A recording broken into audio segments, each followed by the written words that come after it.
Hezké odpoledne.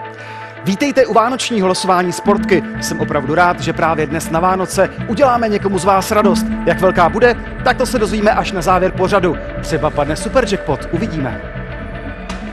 A začínáme prvním tahem za přítomnosti státního dozoru a notáře. Jaká vylosujeme čísla?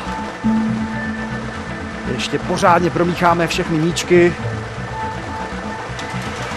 A už vidím první číslo.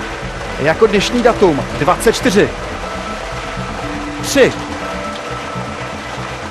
Dále pokračujeme 10. 43.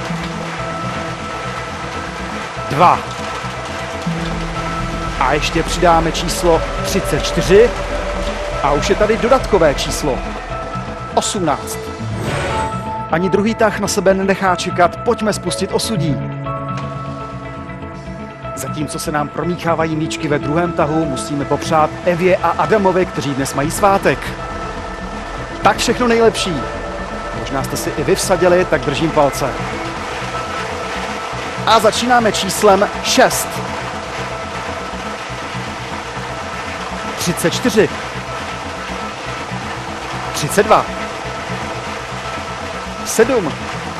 Šťastná sedmička. 12. Tak dnes nechybí ani 30. A ještě přidáme dodatkové číslo 40.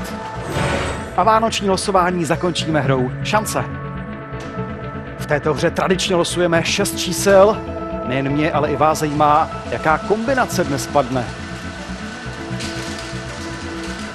Je tady 674, 476. Z tabulky výher vidíme, že si někdo nadělil opravdu krásný dárek, necelých 450 000 korun. Velmi gratulujeme. Já vám přeji krásné Vánoce, bohatého Ježíška a opět příště na viděnou.